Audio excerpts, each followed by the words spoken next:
Hi, I'm Pastor Jim Meyer. I'm a retired pastor in the ELCA, the Lutheran Church of America. The story that I'd like to tell you today is called The Outing by James P. Meyer. This is Fern's story. It was always customary to go to church on Christmas Eve to attend the Christmas program.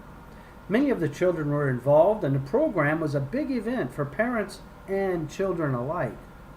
When I was around 7 years old, my excitement could hardly be contained. Christmas was just the next day, and today we were going to go to town. We were to leave in the early evening for the program. There was a lot of snow cover, so Dad hitched a team of horses to the bobsleigh. The bobsleigh had a triple box, which is where 3 planks are put on top of the other, raising up the sides of the wagon. With 3 planks or a triple box blocking the wind, we were sheltered from the cold wind. Dad had put hay on the floor of the sleigh box with a blanket covering it.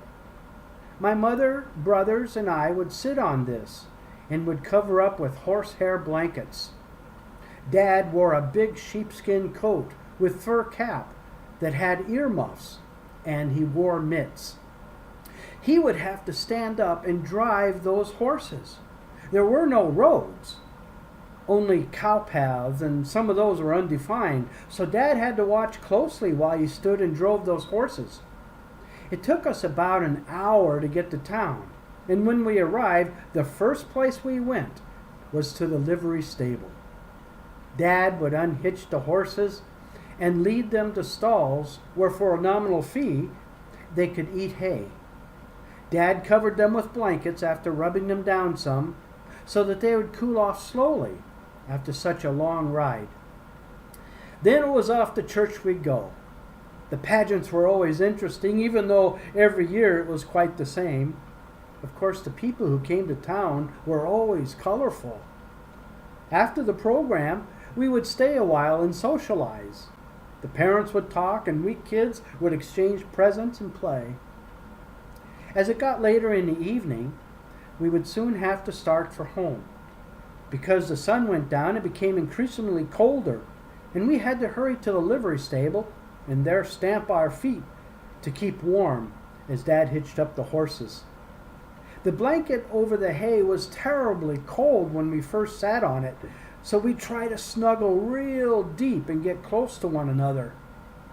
Once again, Dad would have to stand in the cold wind and drive those horses home. On the way home, the horses would get frosty on their heads and backs. You see, the sweat would freeze, causing a coat of white frost. Along the way, we saw other people going home, but up ahead, we saw a cutter tip right over, throwing the occupants into the snow. You see, a cutter is like a carriage that had very thin, almost sharp runners. And if they got out of the track ruts, they would tip over. By the time we pulled up, the family was already placing the cutter upright.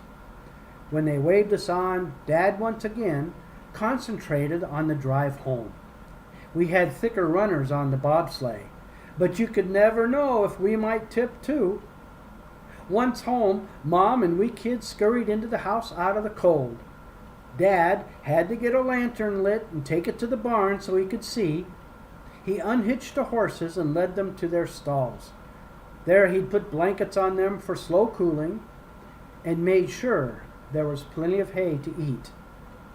I always felt sorry for Dad as he had to stay out in the cold, putting the horses away and all. When he came into the house, there you'd see one frozen man with icicles hanging from his nose to boot. The end. I wonder if you and your family ever went to Christmas pageants. I wonder if you were ever in a pageant. I wonder at the excitement of the moment for Fern and her family. I wonder if you've had to brave the snow in a wagon pulled by horses. I wonder when your mom or dad did something to protect you by shielding you. I wonder why the family just didn't go home when the weather got so bad. I wonder who you identify with in this story. Now, our family room reflections. He called the crowd with his disciples and said to them, "If anyone wants to become my followers, let them deny themselves and take up their cross and follow me. For those who want to save their life will lose it, and those who lose their life for my sake and for the sake of the gospel will save it. For what will it profit them to gain the whole world and forfeit their life?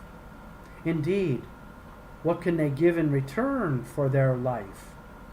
Those who are ashamed of me and my words in this adulterous and sinful generation, of them the Son of Man will also be ashamed when he comes in the glory of his Father with the holy angels." This is Mark 8:31 through 38. Now our recollections. Jesus doesn't mince words, and when it comes to living the loving life, it is all or nothing, even if it means sacrificing for love. Dad had a sense of responsibility in his love for his family, and little Fern picked up on it. Dad could have saved his own comfort, not taken the family to the religious observance, but instead faced the cold, snowy winds and carefully drove his horses and family safely through the stormy countryside. Jesus said to be his follower is in that life is in the action of love. To forfeit one's life for simple comforts is to lose such life, but to risk for love is to gain life. Fern and her family were blessed by the evening's events, not just in the fun of the pageants and the fellowship and opening gifts, but in the greater love, sacrifice, and responsibility her father afforded them all. Even if we do stand there with icicles dripping from head to toe, look what we have gained. What is your story? How did you identify with anyone in these stories? Tell your story.